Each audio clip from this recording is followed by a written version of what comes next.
JD, the milk. It's warm. Again, you've left it out. I have not left it out. What are you talking about? I haven't touched the milk today. Oh, really? You made tea this morning, didn't you? Yes, I made tea, and I put the milk back. Those are two entirely different actions, Hazel. Well, someone definitely left it on the counter, and it certainly wasn't me. Welcome, everyone. Or rather, welcome to our very normal, very dramatic Tuesday morning. And actually, without even realizing it, you've just overheard us arguing about one of the trickiest, most frustrating grammar points in English. I'm JD. And I'm Hazel. And this is Mr. and Mrs. Oxford, the podcast where we help you sound more natural in English, one conversation at a time. And today, Hazel and I are going to finally settle something that confuses almost every English learner we've ever spoken to. The present perfect versus the simple past. Now, before you switch off, please stay with us. Because this is not a dry grammar lecture. You've already heard us use both tenses in the last 30 seconds in a real argument about actual milk. A very real argument. My tea was tepid.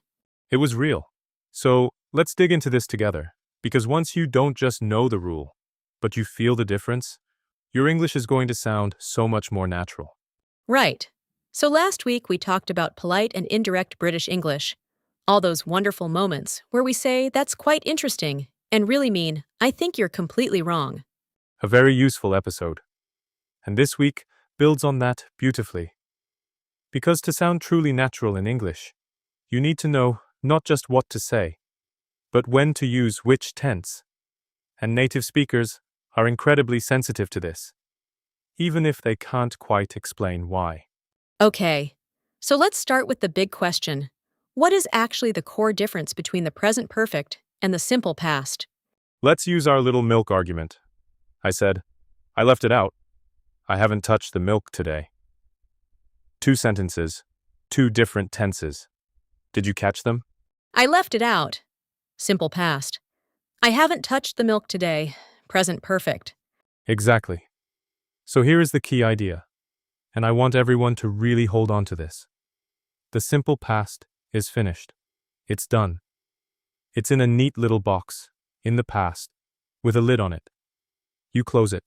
And the present perfect is connected to now. It reaches back into the past, but it's still touching the present. It still matters right now. The lid is still off the box. So when Hazel said, "You've left the milk out," she used the present perfect, because the effect is still happening. The milk is still out. It's still warm. It's a very present problem. Precisely. But when JD said, "I made tea," that was simple past. The tea making is done. It happened. It's over. It's a finished event in a specific past moment. Do you feel that difference? It's not about how long ago something happened. It's about whether it's still connected to the present moment or not. This trips people up all the time, because in a lot of languages, you'd use one past tense for both situations. But in English, they genuinely feel different. It's a different emotional weight. Let's try some examples together. Hazel, can you give me a situation? Okay, imagine your friend calls you and asks, "Have you eaten?" versus "Did you eat?" Have you eaten? Present perfect. Still relevant to right now. Maybe they want to invite you for dinner. They're checking. Are you hungry at this moment? What's your current state? Did you eat? Simple past. More like, did a specific eating event happen earlier? Perhaps you were sick and they're asking if you managed to have something at lunch. It's about a finished action. The context changes the whole meaning. Same basic question. Totally different implication. Okay, here's one that trips people up constantly. Someone asks, "Have you ever been to London?" Have you ever been? Present perfect. Ever is one of our signal words. It means at any point in your life, up to and including right now. The experience is connected to who you are today. It's part of your life story now. Exactly.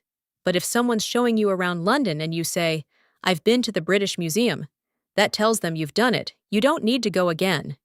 It's still connected to now because it affects your current plans. Whereas if you're sitting at home, 5 years later, telling a story. When I visited London, I went to the British Museum, and then I walked along the Thames. That's all simple past. Finished story. Finished trip. The lid is firmly on that box. It's like the difference between a finished book and one you're still reading. The simple past is the closed book on the shelf. The present perfect is the one still open on your bedside table, or the one you just finished and are still thinking about. I love that. That's a great image. Thank you.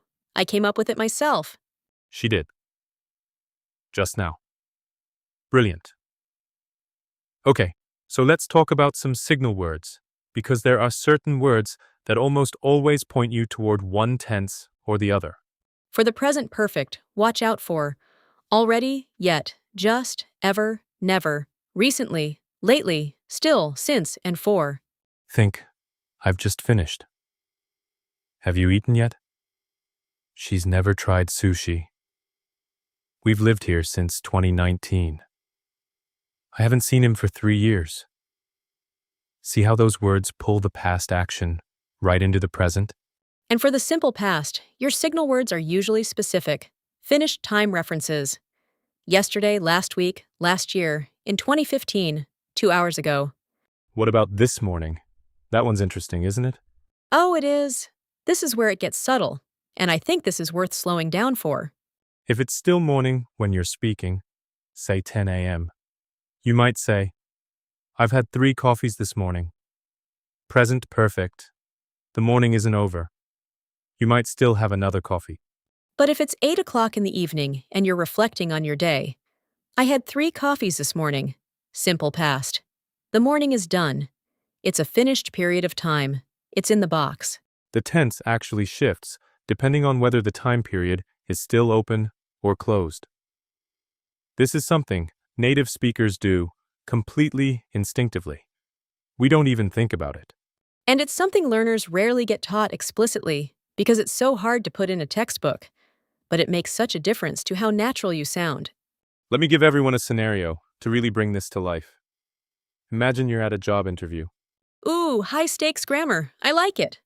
The interviewer asks, tell me about your experience with project management. And you say, I managed a team of 10 people in my last job. We launched a new product in March 2023. The project ran for 8 months. All simple past, all finished. That was then. I'm here now. Clean, professional, clear. Exactly. But then you shift. You say, since then, I've developed stronger communication skills. I've also worked on my presentation technique, and I've just completed a leadership course. Present perfect, because all of that is relevant to who you are right now, sitting in that interview chair. Those experiences have made you the person in the room today. They're still influencing your present. Mixing these 2 tenses correctly in a job interview makes you sound genuinely sophisticated. Interviewers notice. They might not know why it sounds good, but they notice. Okay, let's do a quick couple scenario, because this is our favorite part. It is. Okay, Hazel and I are planning a trip. Go. Right, so, JD, have you booked the hotel yet? I've looked at a few options. I haven't decided yet. Okay, did you check the one I sent you? The one near the river? I did. I looked at it yesterday. It was lovely, but it was fully booked for the dates we want. Oh, that's a shame. I've actually found another one this morning. Similar price, great reviews. Oh, have you? Can you send me the link? I'll send it now. Perfect. Right. Did everyone hear that? We were moving between both tenses constantly and naturally. Nothing felt forced. Have you booked? The booking is still pending, still relevant. Did you check? I sent it. I'm asking about a specific finished past moment. I did. I looked at it yesterday. Finished action, specific time. I've found another one this morning. This morning isn't over. The finding is still fresh and relevant. Have you? I'm reacting to something that just happened and still matters. This is how native speakers actually talk. And the beautiful thing is, Once you start listening for it, you'll hear it everywhere. Films, podcasts, conversations at work, the queue at a coffee shop. It's everywhere. And here's what I want you to do this week. We'll get to the full challenge in a moment, but start noticing. Don't try to analyze every sentence. Just notice when you hear have and has as part of a verb phrase. Get your ear tuned in. Okay, let's do a quick recap before the challenge. Simple past, finished action, specific time. The period is closed. Think yesterday, last year, in 2015. When I was at university, it's in the box. Present perfect. Connected to now, ongoing relevance. No specific finished time, or the time period is still open. Think. Already. Yet. Just since. For. Ever. Never. Recently. The lid is off. And the big shift, ask yourself, is this time period still open or is it over? That feeling, open or closed, is what drives the tense choice. If you remember nothing else, remember, simple past puts it in a box. Present perfect keeps the lid off. I like the box. You can keep the box. All right, this week's challenge, and we really want to hear from you on this one. We want you to take any one experience or fact about your life, just one, and write it for us in 2 ways. First, using the simple past, and then using the present perfect. For example, I lived in Paris for 2 years, versus I've lived in Paris for 2 years. Now, here's the open loop. Tell us in the comments what subtle difference you feel between your 2 sentences. What changes in the meaning? We want your personal take. What story does each tense tell you? We read every single comment, and Hazel here especially loves diving in to help if you've got something that's almost there. It's true. It's a passion of mine. We know. And as a bonus question, tell us, which part of this whole present perfect, simple, past puzzle do you find the most challenging?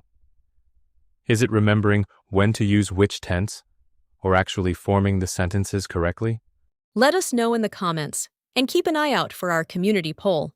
Your answers help us make better episodes. And if this episode helped you, please share it with just one person who's learning English. It genuinely helps us reach more learners around the world, and it costs you nothing. Now, next week. We've been teasing this one for a while. Storytelling. Specifically, how to tell a story in English that people actually want to listen to. The tenses you use, the phrases that pull people in. The moment where you shift from background to action. And spoiler, everything we talked about today feeds directly into that. Once you feel the present perfect and simple past in your body, storytelling starts to click. So subscribe if you haven't already. You'll be the first to know when it drops. And if you want to go back and review, our episode on polite and indirect British English is right there waiting for you. It pairs beautifully with today's grammar, because knowing when to say things precisely is just as important as saying them politely. From both of us, keep practicing, stay curious, and we'll see you next week. Bye for now. Cheerio.